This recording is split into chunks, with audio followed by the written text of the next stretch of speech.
Welcome back, writers. Today we are going to be studying published text to write leads. Now, have you heard the story of the Pied Piper? The Pied Piper was able to play his pipe and make all the kids follow him wherever he wanted to go. That's what your job is as a writer. The way that you lead your reader into the story is going to encourage them to get lost in your writing. Today, I want to teach you that writers force themselves to pause, rewind, and listen to what they've written to revise it. You revise a lead because by doing so, you revise the entire story. Sometimes you do this with help from a pro. Let's take a moment and look back at a read aloud we did earlier this year, Pecan Pie Baby. This is the lead that this author used. Just as summer started leaving us, and the leaving brought all those colors to the trees, Mama pulled out my winter clothes. "Time to give away the stuff that's too small," I said. "This didn't used to be a mini dress," Mama smiled. "Let's keep it, Gia." And I knew what was going to come next. More talk about the ding-dang baby.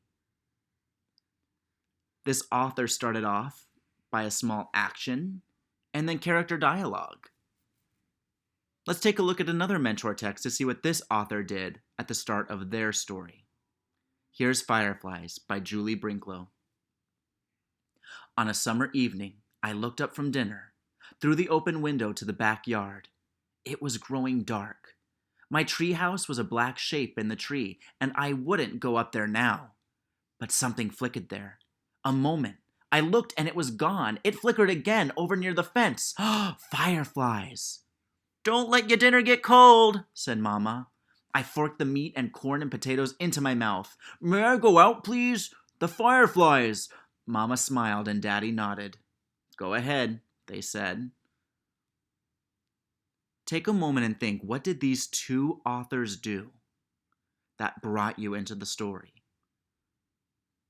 Once again, you probably said character dialogue and action.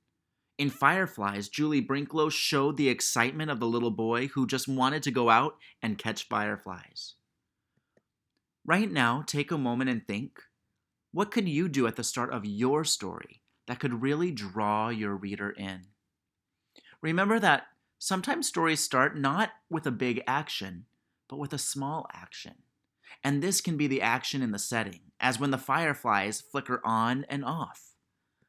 Or think about how some stories begin by creating a mood and a place, and only afterward do the sequence of action begin. Or also, sometimes the time and the place are revealed slowly, bit by bit, as the character sees or moves into the setting.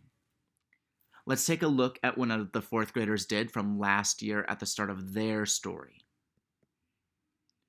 "Dad," Griffin said, "can I get a pet?" "Well, a pet is a lot of responsibility," Dad said. "Please," Griffin said.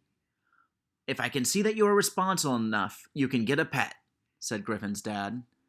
The next day, Griffin told Timmy. He was amazed. "I bet we can show that we are responsible enough," Timmy said. Notice how this story started off with characters speaking to each other and a plan. I know as a reader I'm pretty interested to see what happens next. Why don't you try? Maybe you could rewrite this story. Can you rewrite this entrance? Can you create a different mood? Can you maybe start with a different action?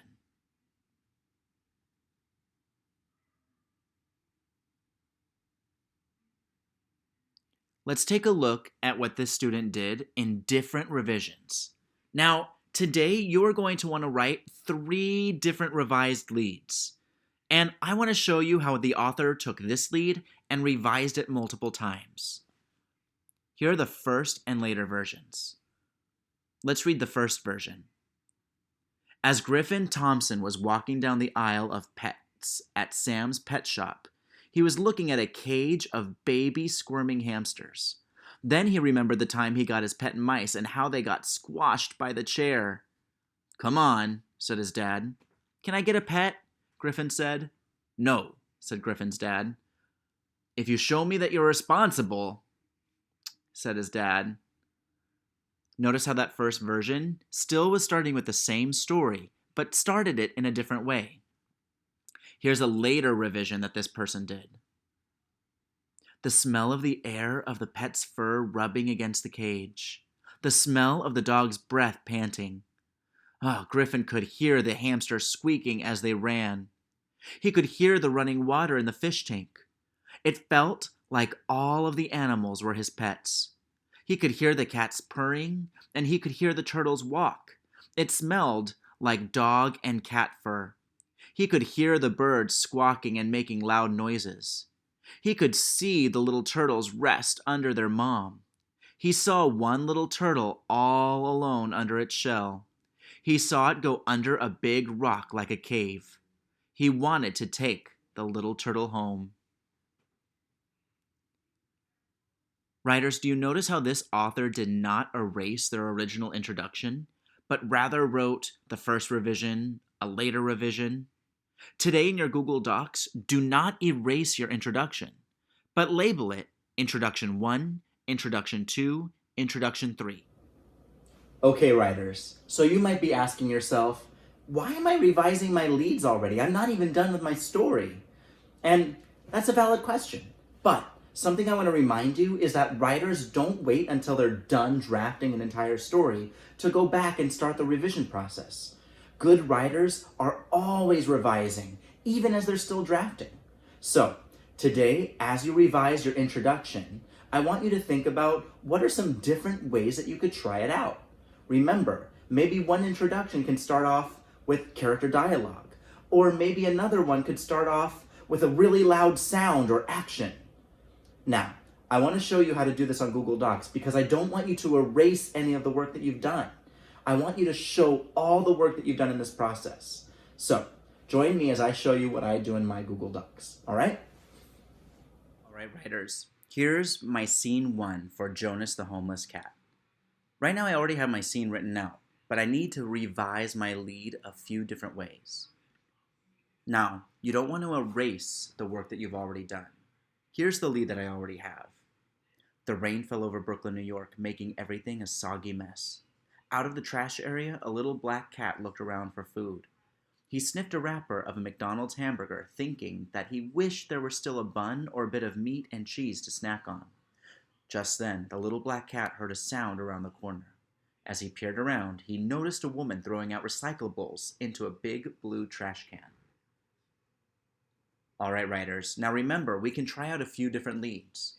Maybe my first lead, I want to start off with a loud sound. So I'll go to the beginning of my document, write revised lead 1. And maybe for this lead, it starts off with a crashing sound. The lady crashes the trash cans that she's putting her things into. Crash!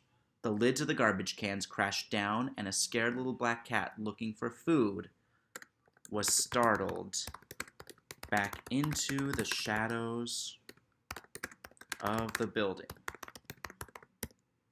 Now, that's one way I could start off my story. Maybe I could start off a different way too. Revised lead 2. Maybe with this lead, I start off with the woman seeing the cat and calling it over. Here, kitty, kitty, kitty. A woman with long black hair said.